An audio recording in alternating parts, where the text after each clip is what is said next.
네, 오늘장 랭킹5 시간인데요. 오늘 시작의 핵심 키워드는 우크라이나입니다. 지금 속보가 들어와서 관련된 내용부터 커버하고 가려고 합니다. 자, 러시아 모스크바 증권거래가 전면 중단됐다라는 지금 속보가 나왔고요. 여기에다가 돈바스 칠러 반군이 우크라 정부군의 대규모 공격을 개시했다라는 소식이 나왔습니다. 수도에 공습 사이렌이 울리고 그리고 계속해서 폭격음이 들리고 있다라는 계속해서 외신 기자들의 증언이 잇따르고 있는 현재 상황입니다. 이 긴장감이 국내 시장까지 위협하고 있습니다. 실시간으로 저희가 이슈와 함께 앞으로 봐야 될 길도 제시해 드리도록 하겠습니다. 랩몬리서치 김민수 대표와 함께 더 면밀하게 이야기 나눠보죠. 대표님 어서 오십시오. 안녕하십니까. 안녕하세요. 대표님. 네.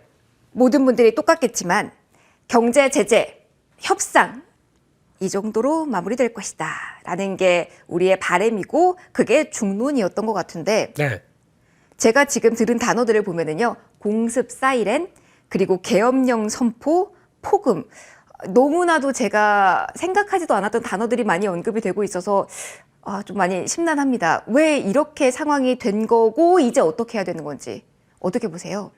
그래서 시장이 밀리는 거겠죠. 그렇죠. 그런 심리를 반영해서 밀리는 정도라고 봐야 되는데 이제 지금 뭐 러시아 우크라이나 관련된 국제 정세를 또 쫙 설명드리기에는 좀 그렇고 뭐 관련된 전문가도 아니고 어설프게 말씀드려봐야 도움이 안 될 것 같고 근데 중요한 거는 핵심은 그건 것 같습니다. 러시아와 이제 또 서방 쪽에 네. 어떤 변화된 모습들이 이어질 거죠. 물론 지금은 뭐 돈바스 지역이라고 하게 되면 일단 예전부터 내전 지역이 있습니다. 그런 쪽에서 진입해서 계속 뭐 7, 8년간 이어졌던 건 맞는데 네. 그 다음에 여기서 어떻게 확전돼서 분위기가 나갈 것이냐가 중요할 것 같고요. 네. 근데 그 전에는 이렇게 좀 리스크가 좀 강하게 부각되기 시작해서 전반적으로 관심이 높아지게 되면 이제 슬슬 본 카드를 내지 않을까요? 본 카드라면 어떤 방향을 말씀하시는 걸까요? 쉽게 얘기하면은 이제 여기서 더 나가서 문제를 더 키우기보단 어느 정도 러시아가 원하는 거 쉽게 말씀드리면 나토가 문화까지 오는 거 싫다 안보 보장 관련된 쪽이고 어떤 유럽 쪽도 미국 쪽도 마찬가지로 그런 결론이 조만간 나오지 않을까 그러니까 회담을 해야 되겠죠. 그렇죠. 네, 그런 쪽이 나오지 않을까로 바라보는데 네. 모르겠습니다. 다 일촉즉발의 상황이다 보니까 예측하는 거는 좀 힘들다고 하더라도 이런 식으로 간다고 하게 되면 일단 단기 정점을 향해서 간다는 생각은 들고 있습니다. 피크를 향해 가고는 있다. 네. 일단 우크라이나 대통령과 미국 대통령이 지금 회담을 나누고 있다라는 이야기가 백악관을 통해 속보를 통해서 제가 전달을 받았거든요. 자, 이에 대해서도 추가적으로 코멘트가 나오는지 저희가 저희 시간 내에 나오면 이에 대한 내용도 언급을 드리도록 하겠습니다. 자, 열어가서 추가적으로 하나씩 살펴보죠. 일단 오늘 첫 번째 핵심은 다 우크라이나를 안고 있습니다만 시총 상위주들이 전반적으로 많이 내립니다. 대표님, 저는 이게 가장 오늘 대형주의 움직임과 수급을 보면서 불안했던 게 외국인과 기관의 오늘장 선택은 매도, 그리고 개인 투자자분들의 선택은 강력한 매수인 듯합니다. 어떻게 이 전략에 대해서 보시는지 먼저 여쭙고 싶네요. 네, 조금만 기다리시는 게 낫지 않을까라는 생각은 들고 있는데 오늘은 아니다. 네, 일단 2700선 밑에 들어오고 항상 그랬듯이 또 돌릴 것이다라는 분위기 때문에 매수세도 같이 들어오는 것 같은데 네. 일단 상황을 좀 확인하고 사셨으면 하는 바람으로 말씀을 드리고 싶고요. 그런 쪽으로 봤을 때 일단 국내 시장이 우크라이나가 중요한 게 아닙니다. 우크라이나를 통해서 나오고는 여파가 더 중요한 거죠. 이게 첫 번째가 네. 미국 시장 얘기를 또 안 드릴래야 안 드릴 수가 없고 미국 시장은 일단 최근 들어서 자금 빠져나가는 소리가 우수수 들리고 있는 상황들이고 연초부터 가팔라졌더라고요. 네, 그렇죠. 그러니까 그 전에 너무 저금리 아니면 또 풍부한 유동성을 통해서 그대로 들어왔던 부분들이 이제 빠져나가다 보니까 일단 어차피 금리가 인상되면서 또 이제 조만간 QT까지 나오게 되면 회수죠. 그렇죠. 네, 지금 있던 돈들이 다 없어지는 거죠. 그렇죠. 돌아가야 되다 보니까 네. 급하게 빠져나가는 과정들이 그대로 미국 시장에서 나오다 보니까 특히 나스닥 기술주 중심으로 맞습니다. 나오다 보니까 이런 현상들의 안정이 먼저 중요하겠다는 게 첫 번째고요. 두 번째는 우크라이나 사태로 인해서 나오고 있는 인플레이션 압박이라고 봐야 되겠죠. 이게 상대적으로 한국 같은 경우는 쉽게 말씀드리면 제조업과 그러니까 2차 그러니까 가공 산업이 좀 더 발달된 나라입니다.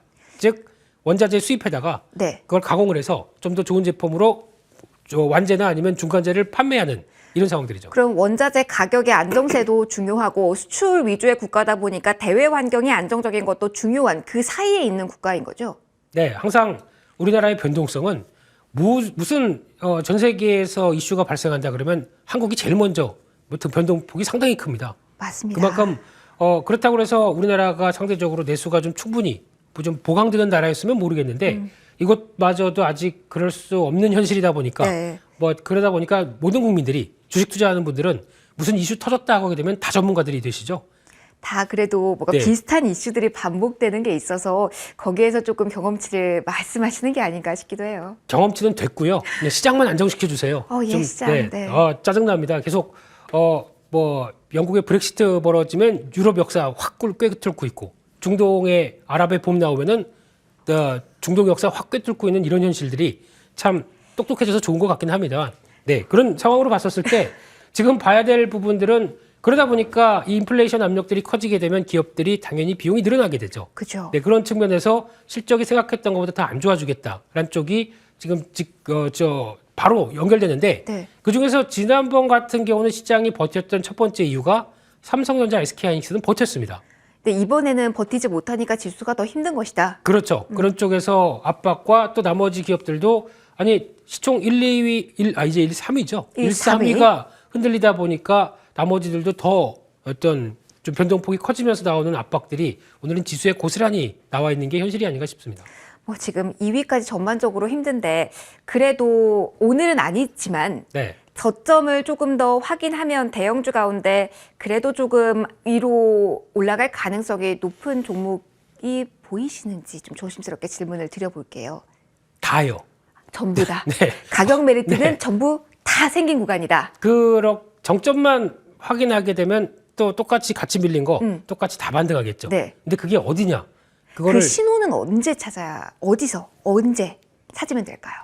저도 푸틴 대통령이나 바이든 대통령하고 친하지도 않고요. 그래도 잘 약간 모릅니다. 무릎팍하면 나오실 것 같은데. 근데 지금 기조로는 저희가 이제 후행적인 신호겠지만은 미국 시장의 안정이 가장 최선이다. 근데 이걸 확인돼야 특히 지금 나스닥도 전저점을 종가상으로는 깬 상황 쪽으로 나왔을 때 여기서 어느 정도 이 정도면 됐다라는 게 확인이 돼야 되겠죠. 그 정도까지는 조금 기다려보자. 이렇게 지금은 말씀드렸습니다. 아니다. 하지만 가격 메리트는 가져가고 있는 구간이다라는 이야기 함께 주셨습니다.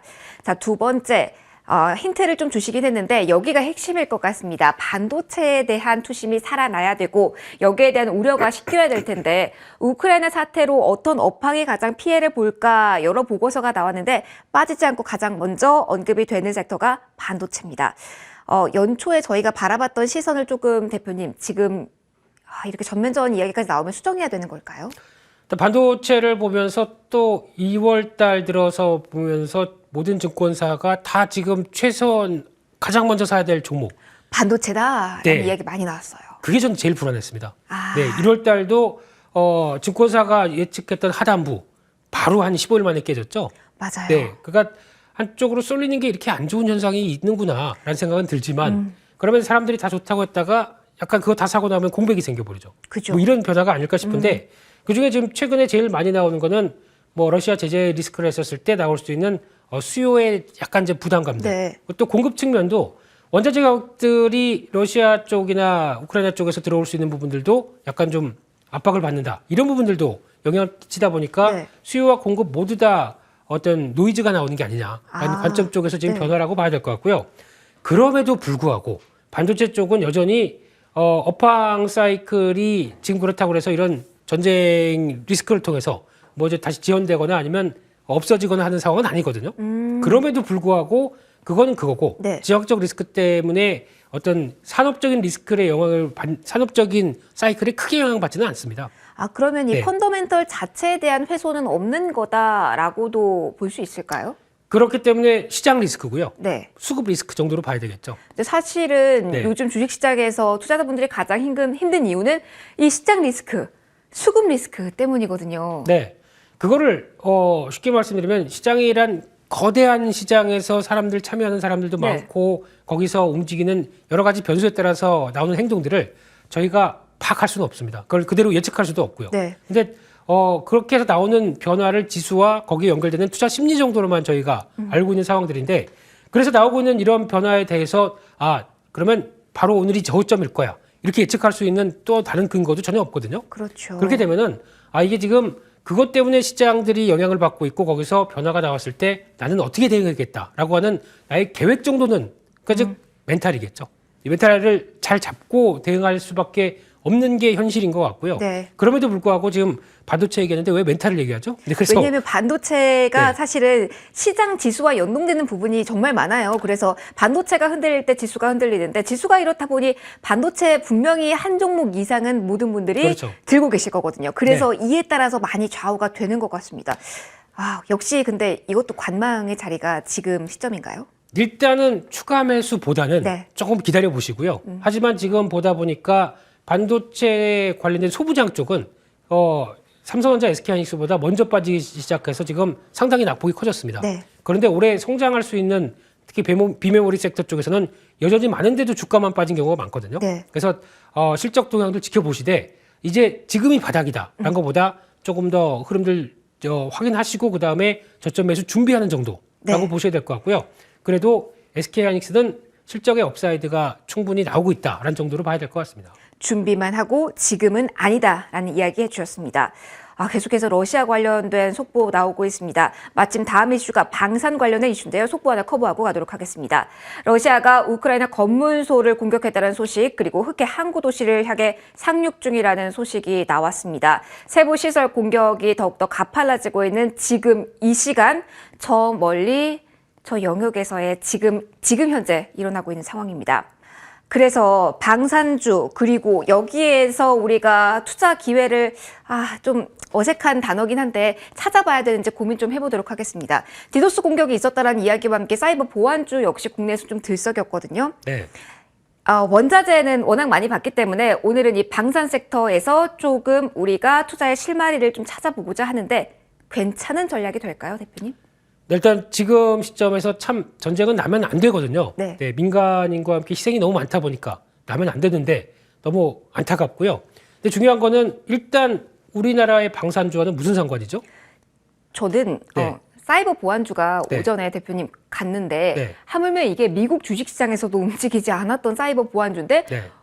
우리나라는 지금 테마가 너무 강하게 형성되는 것 같아요. 그래서 심리로 본다면은 지금 더 시세가 나올 수 있지 않을까라는 생각도 조금 해봤는데 이게 많은 분들이 그렇게 생각하실 것 같아서요. 어떻습니까, 대표님? 딱 그거라고 봐야 되겠죠. 지금 시장이 계속 밀리고 있고 네. 되는 것도 없고 그런데 뭔가 심리적으로 뭔가 좀 연결돼서 매수세가 싹 몰리면은 주가가 올라가지 않을까라는 이런 기대감들 네. 이런 게 밀려서 최근에 나오고 있는 뭐 석유, 가스 관련된 쪽들도 다 그런 맥락이라고 봐야 될 것 같고요. 네. 실질적으로 수익이 앞으로 커진다 보다 기대감이 더 커지다 보니까 펀드멘탈보다 주가가 훨씬 더 올라간 경우가 많고요. 이번도 마찬가지로 봐야 될 것 같습니다. 특히 우리나라는 파병 안 한다고 그랬죠. 네. 뭐 전혀 그쪽과 연결될 수는 없습니다. 별 뒤도 없고요. 그렇게 되면은 그에 따라서 뭐 방산 관련주들의 모멘텀은 없는데 그래도 그 전에 연초에 나왔던 수출 모멘텀은 남아 있다라고 하게 되면 그런 쪽의 개별적인 요인들로 찾아보는 건 맞는데 네.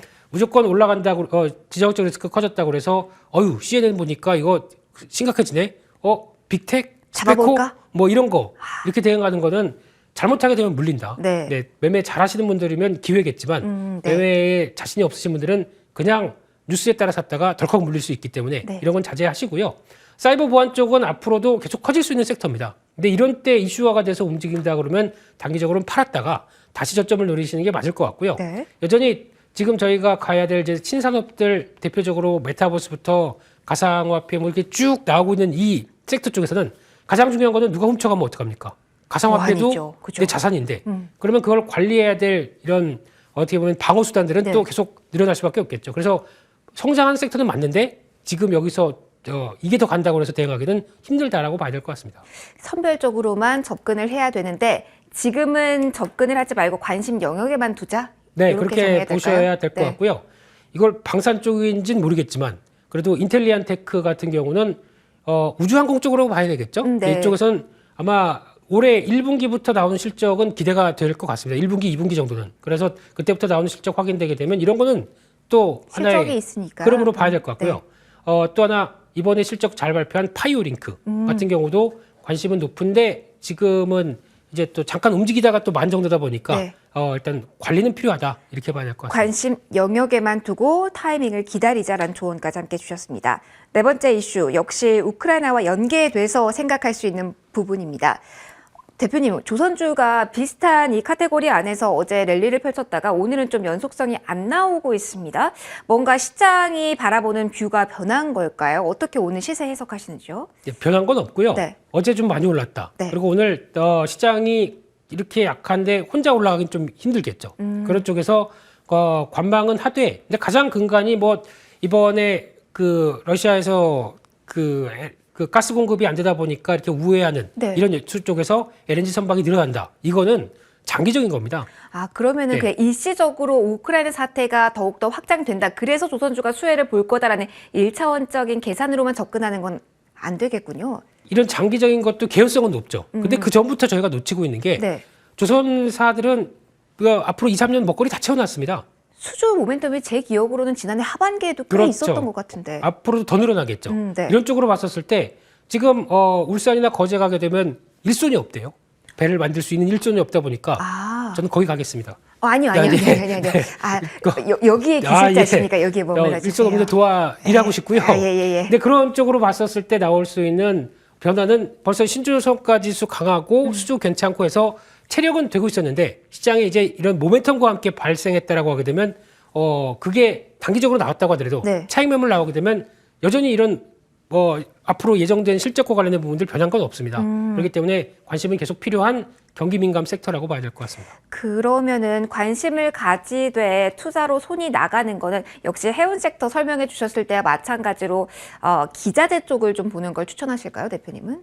네, 저희 지난주 원픽이었죠. 맞습니다. 네, 이거 얘기하려고 이렇게 끌었나요? 네, 좀 죄송합니다. 예, 치사했습니다. 포인트를 짚어주시면. 네, 그래서 화인베스트를 지난주에 말씀드렸는데 네. 이쪽은 철강과 같이 또 조선기자재 쪽에 영향을 같이 끼치다 보니까 매출 4분기 나왔던 실적 흐름들 계속 연장된다라고 하게 되면 좋아지겠죠.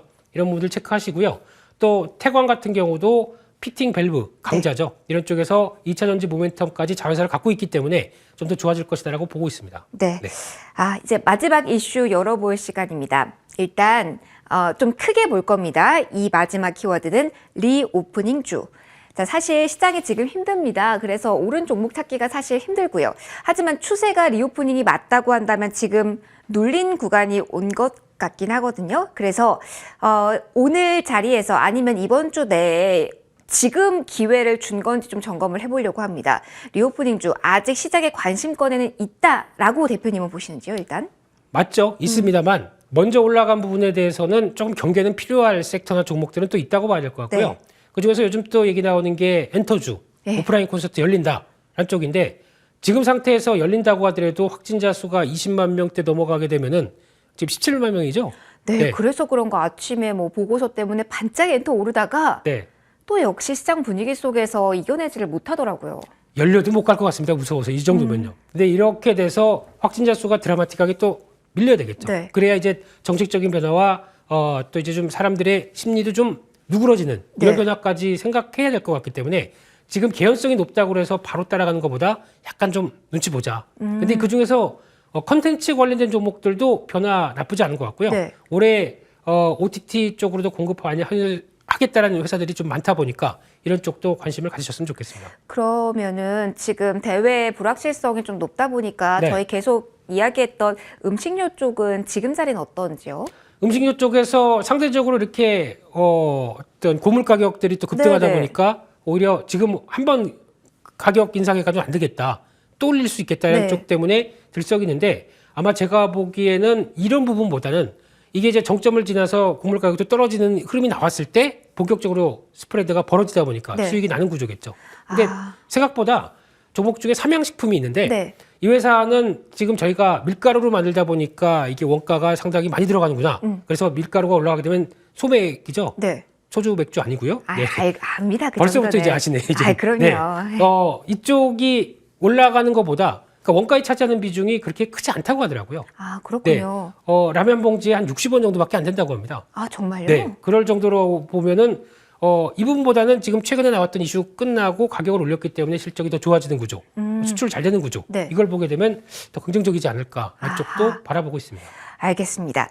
저희가 5개 이야기를 해봤습니다. 전반적으로 기다려야 되는 오늘이라는 힌트를 주셨는데요. 자, 원픽에 조금 더 자세한 이야기 들어보도록 하겠습니다. 가장 공략이 가능한 쪽, 어느 쪽이라고 대표님 보실까요?